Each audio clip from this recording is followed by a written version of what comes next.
ये सर्दी को कम करने के लिए भी खाया जाता है, ग़िज़ाइयत के लिए भी इस्तेमाल किया जाता है। ये भी मछली की तरह ही पानी की पैदावार ही है। पहले वाश किया जाता है, फिर इसको उबाला जाता है, बॉयल करके इसके अंदर चीरा लगा के छुरी के साथ फिर इसके अंदर मसाला डाला जाता है। इसमें कुछ सुना मर्दाना ताकत भी होती है। जी बिल्कुल।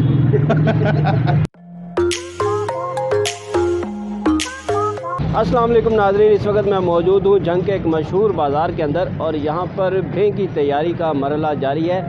भें जो है वो जंग की एक ख़ास सौगात है जो कि सर्दी के चंद माह के लिए ही यहाँ पर दुकानों पे नज़र आती है। इसके पकोड़े बनाए जाते हैं। वैसे तो ये मुल्क के काफ़ी हिस्सों के अंदर बनाई जाती है।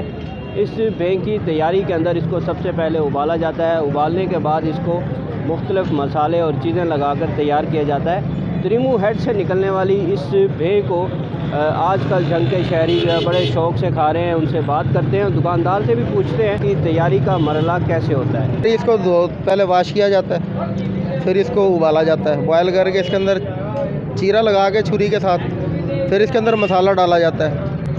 मसाले के बाद फिर ये दुकान पे आती है। इसमें बेसन के अंदर फिर ये कच्ची तलाई होती है। फिर जैसे गाहक पसंद करता है 1 किलो पाव आधा किलो, फिर उसके हिसाब से इसको कटिंग करके बिस्कुट साइज में। इसकी अक़साम भी है, कुछ भें काली हो जाती हैं, कुछ सफ़ेद। हाँ, वो रेत वाली होती है ना, वो काली हो जाती है, वो हम नहीं लेते।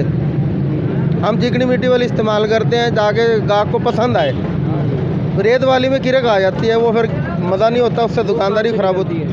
वो लोगों ने लगाई होती फार्म वगैरह में, पानी नहरी पानी खड़ा करके अपने ये फार्म बना लेते हैं, जैसे अपनी खुद तैयार कर लेते हैं। लेकिन ये कुदरती अल्लाह की तरफ से जो दरियाई पानी होता है ना, उसकी जड़ों में सिंगाड़ा लगता है और ये कुदरती सर्दियों में ही मिलती है, गर्मियों में मिलती नहीं है। और कीमे के अंदर भी बड़ी मज़ेदार पकती है ये। सालन में भी बॉईल करके कीमे के अंदर इसको जब आलू डालने हैं, आलू नहीं डालने, इसको आपने डाल देना काट के। इसमें पोटाशियम मैग्नीशियम की काफ़ी मिकदार पाई जाती है और ये इंसानी सेहत के लिए बहुत अच्छा है। अच्छा, इसमें कुछ सुना मर्दाना ताकत भी होती है। जी बिल्कुल। माशाल्लाह बड़ी दूर दूर से लोग आते हैं खाने, कराची तक के लोग यहाँ खाने आते हैं। और इसका मयार और अल्हम्दुलिल्लाह 3 महीने हम लगाते हैं, 3.5 महीने, और माशाल्लाह लोग तारीफ़ करते। ये जब दरिया खुश्क हो जाता है, दरिया के पेड़ से ये होती है, इसका कोई बीज या खाद वगैरह कोई नहीं गिरते। ये फिश से ज़्यादा ज़ोरेबार होती है। हमारे जंग वाले बहुत यूज़ करते हैं। त्रिमू झील से निकलने वाली इस लोटस स्टेम को भें, डल झील कश्मीर से निकलने वाली इसी लोटस स्टेम को नदरू, और चारसदा और KPK में पाई जाने वाली इसी फसल को बरसंडे कहा जाता है।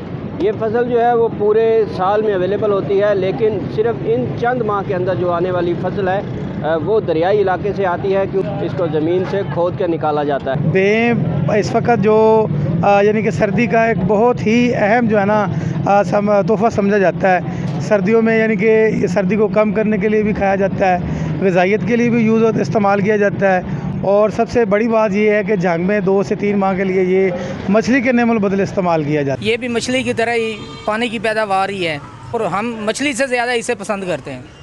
इस भें की बहुत सारी डिशेस भी तैयार होती हैं। कश्मीरी के अंदर इसका जो नदरू यखनी है, नदरू कबाब है, नदरू कटलस है, और इसकी मुख्तलिफ़ सब्ज़ियों के अंदर भी इसको इस्तेमाल किया जाता है। आलू की जगह पर इसको उबाल कर कीमे के अंदर भी डाला जाता है। इस फसल से पाकिस्तान बहुत बड़े पैमाने के ऊपर ज़र मुबादला भी कमा सकता है, क्योंकि इस भें के अंदर magnesium, calcium, sodium, potassium, fibre और बेशुमार ग़िज़ाइयत की चीज़ें मौजूद हैं जो कि तवानाई, हरारत और क़ुव्वत के लिए इस्तेमाल की जा सकती हैं। इसमें खूबसूरती का अंसर भी है, मुख्तलिफ़ जो ब्यूटी प्रोडक्ट्स के अंदर भी इस्तेमाल किया जाता है। लज़्ज़त और ग़िज़ाइयत से भरपूर भें को न सिर्फ जंग के शहरी बड़े शौक़ से खाते हैं, बल्कि दीगर शहरों से यहाँ विज़िट करने वाले लोग भी इसको खाते हैं, क्योंकि जंग में जिस एहतमाम और जिस शौक़ के साथ तजारती पैमाने पर इस भें को इन 3 माह के अंदर तैयार किया जाता है, वो मुल्क के किसी दूसरे हिस्से में नहीं होता। ये फसल तो मुख्तलिफ़ हिस्सों के अंदर पैदा हो रही है, लेकिन इस फसल को मज़ीद इस पर काम करके इसको तजारती पैमाने पर फैला कर इसको मज़ीद सब्ज़ियों और मुख्तलिफ़ चीज़ों के अंदर इस्तेमाल करके इससे पाकिस्तान बहुत बड़ा ज़र मुबादला कमा सकता है। बहुत शुक्रिया।